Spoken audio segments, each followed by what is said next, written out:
Welcome back to the Midday Reset.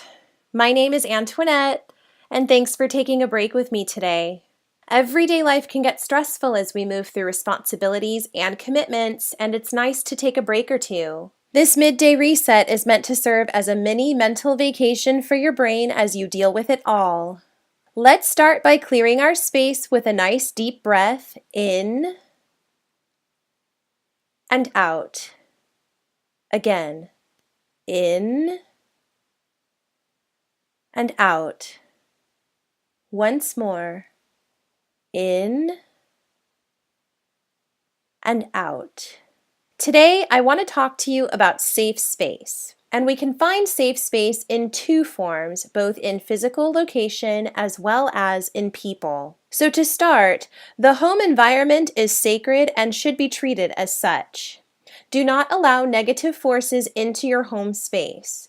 Now, some of this can't be helped, such as with advertisements or propaganda, if you have a bad day and you bring the emotions home. And sometimes we have guests that we don't always get along with, such as members of our extended family who we don't see on a regular basis. But overall, the home environment should be respected. Another way to show respect to your home environment is to keep it tidy. I know. You probably moved out of your mom's house so that nobody else could micromanage your housekeeping and laundry habits. But cleanliness is about a lot more than just having sparkling surfaces and a sweet smell circulating through the air. Cleanliness is synonymous with a reduced amount of stress. If you have anxiety and are anything like me, your anxiety can grow at an exponential rate when you're stressed out. Running all over the house to look for keys when you were supposed to be out the door 10 minutes ago for an appointment is stressful. Wanting a meal but having no clean pots or pans to cook it in or clean dishes and utensils to eat it from can be stressful. Having to make a mad dash to tidy up because you have someone dropping by to see you in a few minutes is stressful. And the solutions for circumventing this stress are pretty simple.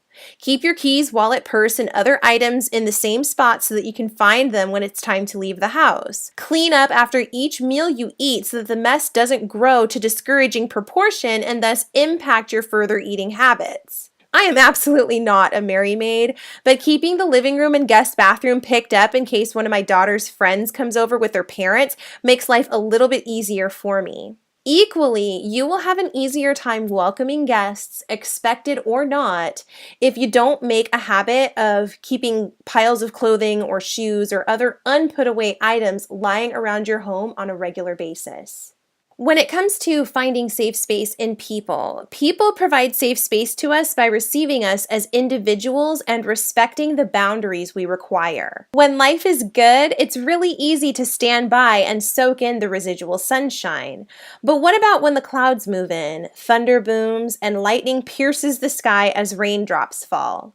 And note, I'm not talking of loyalty here. That's not what I speak of. I already covered that in a different episode on friendship. I am speaking of the tolerance our true friends have for us when we are not at our best. I don't care who you are. No one is too big to fail. No one is too tall to fall. And when you fall and need to regroup and pick up the pieces of your life, the very last thing you need is someone sticking their boot into your chest. Because this is a mental health podcast, I want to state explicitly that anyone who makes light of your mental downfall should be drop-kicked immediately. Depression, anxiety, manic episodes, mental breakdowns, none of those should be exploited by anyone, even our so-called adversaries. And we find safe space in the people who don't do that. There comes a time when we all need to let things out. We need to roll around in the dirt a bit to find some direction and possibly some conviction. We need to talk through the mess of our lives so that we can arrive at some conclusions.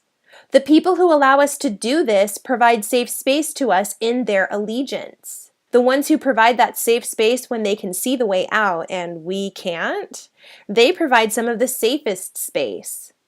Learn the differences so that you can apply some shrewd discernment to who is safe and who is not. People provide safe space to us by not violating our space too. If your friend is confiding in you about issues in their marriage, it is not okay to then repeat this information to their spouse.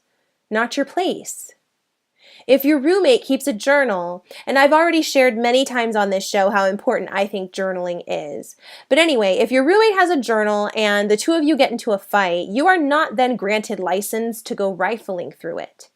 Same thing goes for phones, email accounts, and other personal information. Look, if you want to go snooping in someone's stuff, you should probably cut this podcast off right now and never come back. Don't at me. I don't care for that kind of behavior. I don't support any of that. I don't tolerate that. But beware that in searching through your boyfriend's phone or reading your wife's emails, you just might find something.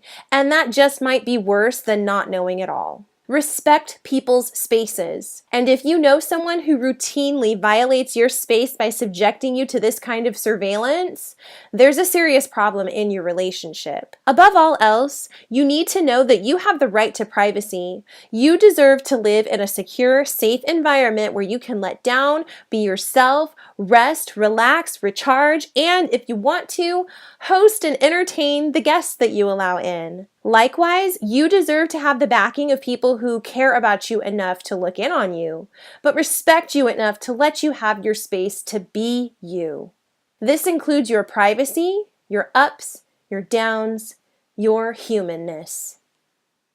Thank you so much for taking a break with me today. Wait, hold on. It's season 2, and the Midday Reset has received some upgrades. The first of which is a website located at www.middayreset.com, which is set to launch in late November 2018. You'll want to check out that website too, as it will contain information about events we are hosting, merchandise, and a sign up for our newsletter. And you're going to want to get that newsletter too, because updates on all the stuff I just mentioned to you will be politely placed in your email inbox each month so that you never miss an episode or chance to be a part of the Midday Reset community. Thanks so much for your support. If you'd like to donate to us, visit patreon.com/MDR. That's patreon.com/MDR. Take care, my friends, and I will see you next time.